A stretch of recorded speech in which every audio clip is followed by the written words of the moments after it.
মাধ্যমিকের অ্যাডমিট চলবে না। আমাদের সরকার, আমাদের সেনাপতি অভিষেক বন্দ্যোপাধ্যায় সুপ্রিম কোর্টে গিয়েছিল।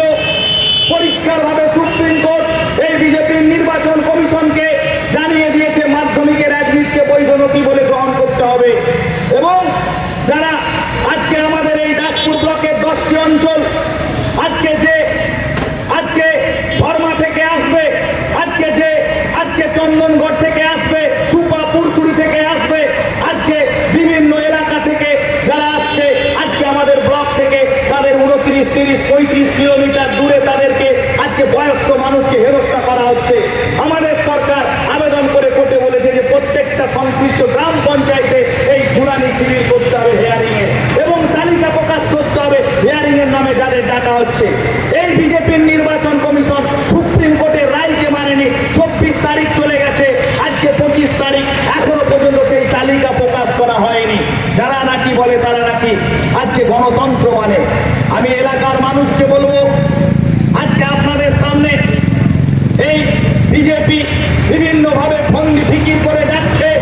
আজকে বিজেপির পতাকা তলে যখন কোন সাধারণ নাগরিক যাচ্ছে না, তারা তখন ধর্মের পতাকাকে বেছে নিয়ে মানুষকে ধর্মের আজকে জুজু দেখাচ্ছে। ধর্ম পবিত্র জিনিস, মন্দিরে মসজিদে গির্জায় তুলসী তলায় থাকবে। ধর্ম মানে মানুষকে মানবতার দিকটা বোঝাবে। ধর্ম মানে এই নয় কাউকে ধর্মীয় স্লোগান দিয়ে তাকে বাধ্য করা ধর্ম পালন করা। এই বিজেপি 2014 সাল থেকে ভারতবর্ষের বুকে একটা অগণতান্ত্রিক পদ্ধতিতে মানুষকে ব্যতিব্যস্ত করে তুলছে। আর এই বাংলা দখল করার তারা আজকে স্বপ্ন দেখছে।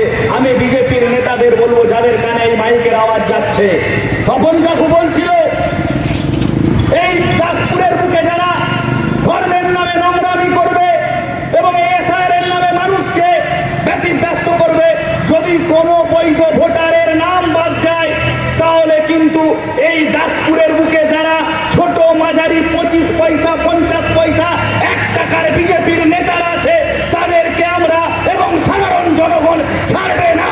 কারণ ভোট দেওয়া মানুষের গণতান্ত্রিক অধিকার। আপনি ভোটাধিকার কেড়ে নিতে চাইছেন। আমরা তো বলছি না তৃণমূল কংগ্রেসকেই ভোট দিতে হবে, কিন্তু মানুষ তার পছন্দের প্রতীককে ভোট দেবে। আপনাকে কে অধিকার দিয়েছে এই ভোটার লিস্ট থেকে ভোটারদের নাম কাটার কৌশল করা?